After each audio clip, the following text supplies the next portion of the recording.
So there are many, many highlights within the expanded universe, the EU, Star Wars Legends, whatever term you like to use. I personally use both.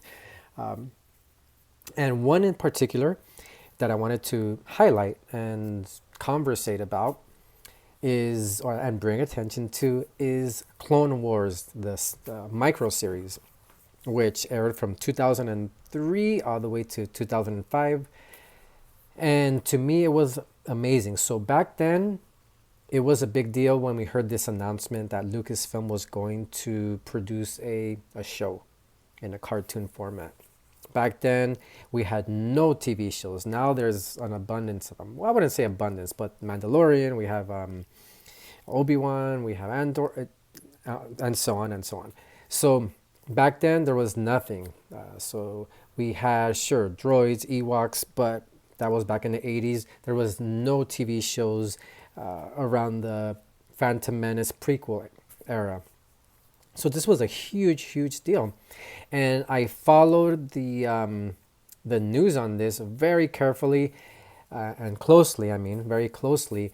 Back then, I was a fan of a show called Samurai Jack. I loved the animation, so I found out that that creator, or they had announced that creator, Gendy Tartakovsky, I hope I'm pronouncing the gentleman's name correctly, he was going to be behind the show along with, working hand in hand with George Lucas, because George Lucas that's what he wanted to create or do. So he kind of allowed this gentleman to animate the show and to help him do that.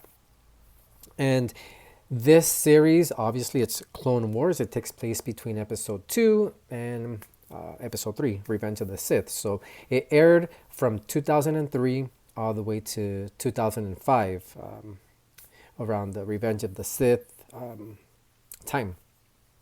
So here it's actually very, very different than the Clone Wars, Dave Filoni show. So I categorize both shows in two different timelines. The Clone Wars, Dave Filoni, in my crazy mind, that belongs to the canon. Even though George Lucas started it, it was his idea. Dave Filoni pretty much ran with it, and it belongs for me in my canon, within the Disney canon. Clone Wars, which is this series, I categorize it under Legends, under Expanded Universe, because to me it makes more sense. There's there's no contradictions, or less contradictions, and it fits a lot better under Legends. So there's a bunch of highlights within this show that made it amazing. First of all, the animation. It's super, super action packed.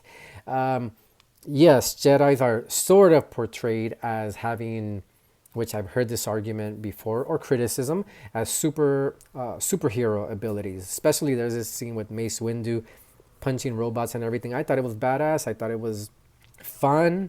I thought it went with the story, and I went with it. The sequences, the action sequences, the fighting, the lightsaber duels, the starship, the dogfights. The dogfights are incredible.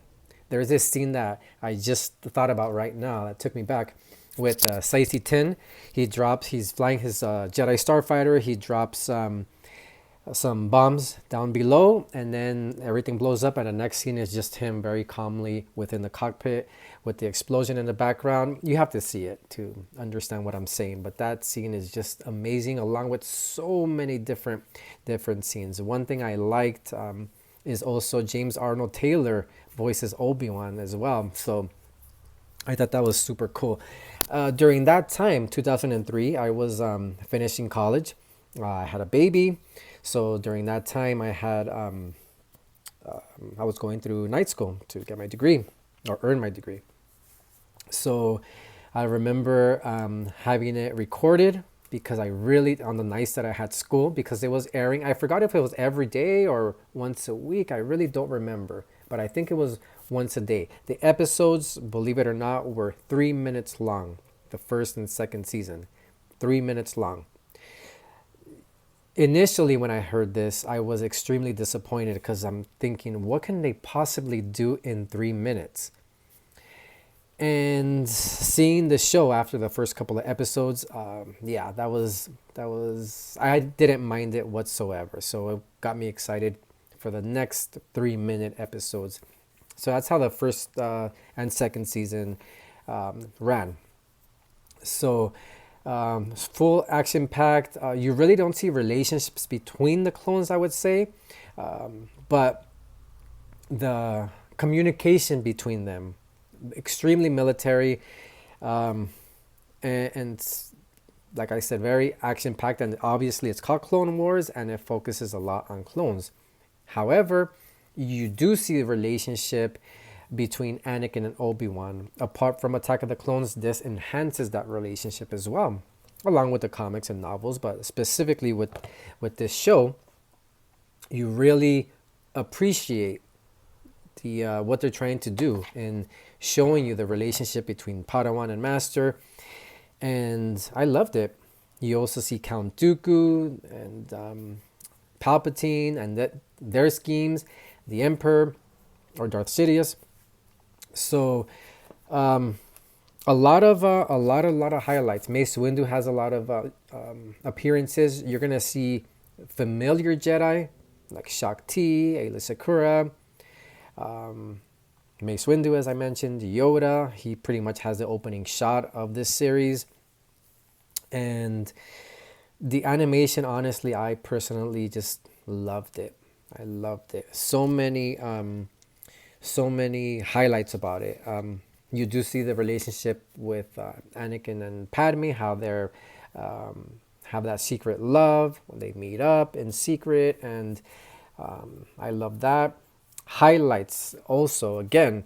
Asajj Ventress has a really, really big role in this show, and well, I want to say humongous, but she comes out a lot. And there's this fight between her and Anakin and the rain, and then the rain's falling on the lightsaber, and you guys have to see this show. And if you have seen it, if you're a fan, you know exactly what I'm talking about. So this video is highlighting and appreciating what this show provides and contributes to the Star Wars Expanded Universe, Star Wars Legends.